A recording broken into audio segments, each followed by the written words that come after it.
নমস্কার, স্বপ্নাবিক নিউজ নেটওয়ার্কে স্বাগত। হার্নিয়ার জায়গায় অপারেশন হলো অ্যাপেন্ডিক্স। নার্সিংহোমের বিরুদ্ধে গুরুতর অভিযোগ উঠলেও কাঠগড়ায় পানিহাটি রাজ্য সাধারণ হাসপাতালের চিকিৎসক। সোদপুর 1 নম্বর দেশবন্ধু নগরের বাসিন্দা বিশ্বজিৎ দাস। তিনি জানান, হার্নিয়া অপারেশনের জন্য পানিহাটি রাজ্য সাধারণ হাসপাতালে গেলে উন্নত পরিষেবা দেওয়ার নামে তার নার্সিংহোমে অপারেশনের পরামর্শ দেন ওই হাসপাতালের চিকিৎসক বিশ্বজিৎ দাস। সেই মতো রোগীর নার্সিংহোমে ভর্তি হয়ে অপারেশনের কিছুদিন পর শারীরিক সমস্যা আবারও বৃদ্ধি পাওয়ায় ফের চিকিৎসা করাতে গিয়ে জানতে পারেন হার্নিয়া অপারেশনের জায়গায় অ্যাপেন্ডিক্স অপারেশন করেছে নার্সিংহোম কর্তৃপক্ষ। হার্নিয়া ধরা পড়েছিল, আমি ঘোলাই হসপিটালে গিয়েছিলাম ওখানে অপারেশন করার জন্য, কিন্তু ওখান থেকে ডক্টর বিশ্বজিৎ দাস আমাকে নার্সিংহোমে নিয়ে যায় স্বাস্থ্যসাথীর থেকে হবে বলে, কিন্তু ওখানে স্পন্দন নার্সিংহোম মুড়ুগাছা। ওখানে নিয়ে যাওয়ার পরে আমাকে ওখানে বলে যে 15,500 টাকা আমি পাবো স্বাস্থ্যসাথী থেকে, আর তুমি 6,000 টাকা দিতে পারবে? তা আমি বললাম যে হ্যাঁ আমি দিয়ে দেবো। তা উনি বললো যে দেখো তোমার অ্যাপেন্ডিক্স ডকুমেন্টসে দিয়ে দেবো, কিন্তু তোমার হার্নিয়াটা অপারেশন হবে। আমি বললাম ঠিক আছে, আপনি ডক্টর, ভগবান মানুষ, কোনো অসুবিধে নেই, আপনি যেটা ভালো বুঝবেন করে দেবেন। কিন্তু আমার সেই হার্নিয়াটা অপারেশন হয়নি। আমি ফার্স্টবার ওখান থেকে আমাকে রিলিজ করে দিলে বাড়ি আসলাম, 2 দিন পরে রক্তপাত শুরু হয়ে গেল। আপনার তো কিছু অপারেশন হয়েছিল সেখানে? হ্যাঁ, আমার পেটের নিচে কেটেছিল, পেটের নিচে কেটে সেলাই করে দিয়েছিল। এবার সেটা আবার ইনফেকশন হয়ে যায়, কি সেলাই করেছিল আমি জানি না, সেইটা আবার ইনফেকশন, রক্তপাত হয়। আমি আবার দ্বিতীয়বার যাই। অপারেশনটা করলো, সেই অপারেশনটা আপনাকে কি অপারেশন করেছে বলেছিল? ওনারা বলছে হার্নিয়া অপারেশন করেছে। আচ্ছা, কিন্তু আদৌ হার্নিয়া অপারেশন হয়। আপনিও জানতেন যে হার্নিয়ার অপারেশনই করেছে? হ্যাঁ। তারপর কবে কি জানতে পারলেন?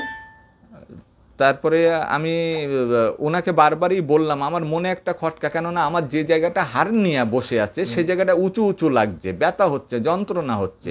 এবার আমি ওনাকে বারবারই বলছি আমি একটা আল্ট্রাসাউন্ড করব। উনি বলছে না, এখন আল্ট্রাসাউন্ড করার দরকার নেই, ওখানে এফেক্ট পড়তে পারে, আল্ট্রাসাউন্ড করলে তুমি পরে করবে।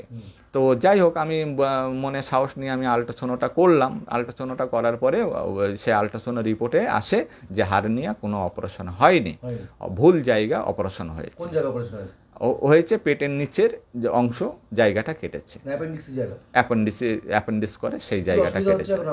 আমার মাঝে মধ্যে জ্বালা যন্ত্রণা হচ্ছে, ব্যথা হচ্ছে, আমি কাজকাম করতে পারছি না, একটা ডিপ্রেশনে ভুগছি যে কি হবে। এটা মানে সেই উনি 2023 সালে এপ্রিলের 3 তারিখে অপারেশন করেছেন, সেখান থেকে আমি এখনো পর্যন্ত ভুগে যাচ্ছি। ভুল চিকিৎসার ফলে চরম সমস্যায় রোগী বিশ্বজিৎ দাস। এই নিয়ে নার্সিংহোমের চিকিৎসক বিশ্বজিৎ দাসের সঙ্গে ফোনে যোগাযোগ করা হলে তিনি ফোন কেটে দেন বলেও অভিযোগ উঠছে। যোগাযোগ করেছি, এক সময় যাই, এক সময় এক ধরনের কথাবার্তা বলে, কিছু হবে না, এ হবে না, তা হবে না। কখনো বলে আমার নিজের হার্নিয়া আছে, আমি কোনো অপারেশন করা লাগবে না। এখন কি আপনি কাজকর্ম করতে পারছেন? না, এখন কোনো কাজকর্ম করতে পারি না। কি চাইছেন? আমি চাইছি যে আমার যে টাকাটা খরচ হয়েছে সেই টাকাটা আমার তো আবার ট্রিটমেন্ট করতে হবে না, আমার আবার অপারেশন করতে হবে, সেখানে একটা বড় অঙ্কের টাকা খরচ। এবার সেই টাকাটা আমার যাতে আসে, আমি আবার ট্রিটমেন্ট করে সুস্থ হয়ে যেতে পারি। আমার ফ্যামিলি আছে, বুড়ো মা বাবা আছে, তাদেরকে দেখতে হয়। আমি রাজ্যের স্বাস্থ্যমন্ত্রী তথা মুখ্যমন্ত্রী মমতা বন্দ্যোপাধ্যায়, মুখ্যমন্ত্রী স্বাস্থ্যমন্ত্রীর কাছে কোনো আবেদন রাখবেন? অবশ্যই রাখবো। আমি আবেদন এটাই রাখবো যে এটা মুখ্যমন্ত্রীর কাছে আবেদন রাখবো যে এই নার্সিংহোমটা যাতে এই সমস্ত কার্যকলাপ হচ্ছে এইটা যাতে ইমিডিয়েট বন্ধ হয়। আমার মতন আরও অনেক পেশেন্ট আছে, তাদেরও যাতে এই ক্ষতিটা না হয়, আমার যেরকম হয়েছে আমি সেটাই ওনার কাছে চাইবো, এবং যাতে আমি সুস্থভাবে বাঁচতে পারি সেটা উনি দেখবেন। এই সমস্ত নার্সিংহোমের বিরুদ্ধে কড়া ব্যবস্থা নিক প্রশাসন, এমনটাই আবেদন জানিয়েছেন তিনি। তবে সাবধান হন যাতে পরবর্তী সময় বিশ্বজিৎ দাসের মতো কোনো মানুষ এই নার্সিংহোমের প্রতারণার খপ্পরে না পড়েন। রাজা দে, স্বপ্নাবিক নিউজ, সোদপুর। সমস্ত খবরের আপডেট পেতে লাইক করে সাবস্ক্রাইব করুন স্বপ্নাবিক নিউজ। সেই সঙ্গে বেল বাটন প্রেস করতে ভুলবেন না। আপনাদের একটা সাবস্ক্রিপশন আমাদের জন্য অত্যন্ত মূল্যবান। একই সঙ্গে ফলো করুন আমাদের হোয়াটসঅ্যাপ চ্যানেলটিও। জয় হিন্দ।